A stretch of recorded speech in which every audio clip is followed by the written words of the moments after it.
Chers amis, bonjour. Aujourd'hui, nous allons parler d'une chose très intéressante. Nous allons parler des bols tibétains. Alors, vous me direz, c'est quoi un bol tibétain? Alors, un bol tibétain est un type de bol chantant utilisé dans la pratique méditative de relaxation et de soins énergétiques. Ces bols, souvent fabriqués en alliage de plusieurs métaux, produisent des sons harmonieux lorsqu'on les frappe ou qu'on fait glisser un maillet sur le bord. Donc on les frappe. Alors, on dit que leur usage est varié. On les utilise pour la méditation. Les vibrations sonores du bol aident à calmer l'esprit et à favoriser un état de concentration et de sérénité. Alors, en thérapie sonore, certains praticiens les utilisent pour équilibrer l'énergie et améliorer le bien-être physique et surtout émotionnel. Donc, comme ça, on purifie des espaces. On dit dans certaines traditions, le son du bol tibétain sert à nettoyer l'énergie d'un lieu. Alors, et toi, as-tu déjà expérimenté le son apaisant ?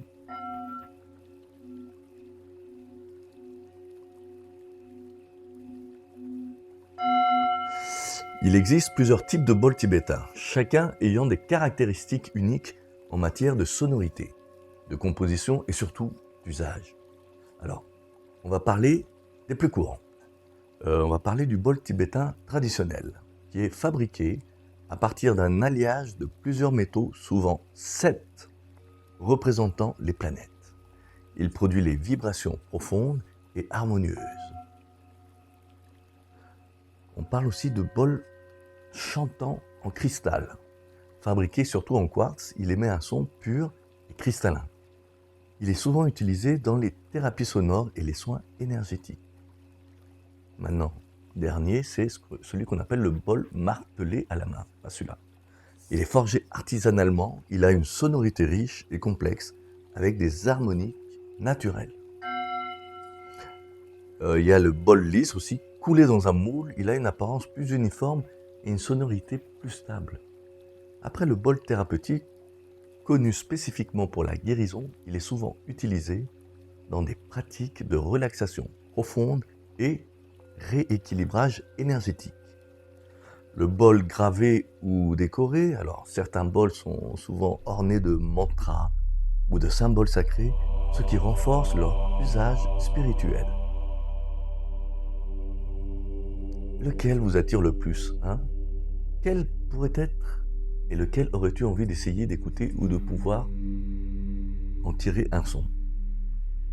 Alors maintenant, du coup, on va dire comment choisir un bol tibétain? Alors c'est peut-être une expérience très personnelle, car chaque bol a une sonorité et une énergie unique. Alors voici quelques petits conseils pour t'aider à faire le bon choix. D'abord, il faut écouter le son. Chaque bol produit des vibrations spécifiques. Essaie de le faire chanter avec un maillet et ressens la qualité du son. Alors, privilégie celui qui te procure une sensation de bien-être. Alors, on dit qu'il faut tester les vibrations. On le place le bol sur le paume de la main, comme ça, et on le fait vibrer. Si tu ressens des vibrations dans tout le corps, c'est un bon signe. Alors, prends en compte la taille aussi.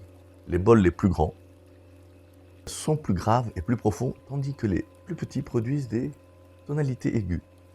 Le choix dépendra de ton utilisation, méditation, thérapeutie sonore ou autre. Alors il faut aussi regarder la fabrication. Les bols martelés à la main sont souvent une sonorité riche et variée, tandis que les bols moulés offrent une sonorité plus uniforme, on va dire. Encore une chose, considère les matériaux. Les bols traditionnels sont faits d'un alliage de plusieurs matériaux, ce qui influence leur qualité sonore et énergétique. Là, il faudra que tu choisisses avec ton intuition. Parfois, le bol t'appelle. Fais confiance à ton ressenti. Et une chose, dernière chose, as-tu déjà essayé de faire chanter un bol? Et surtout, quel type de son t'attire le plus? C'est lui qui t'aidera à découvrir et à avoir cette sensation de légèreté, de bien-être et une sensation d'être en bonne santé. Donc n'hésite pas à aller dans des magasins spéciaux, tester et sentir. Le bol te parle. On est toujours attiré par des fréquences. Chaque être humain résonne d'une certaine manière. Là, le bol, lui, il va résonner peut-être dans une fréquence spécifique qui va t'aider ou, au contraire, qui peut même te déplaire. Je connais des gens qui ne supportent pas les gros bols avec ces sons basses. Ça leur fait du mal. Les bols aigus, certaines personnes leur fait mal à l'oreille. Ça, c'est un bol, on dirait, de taille moyenne.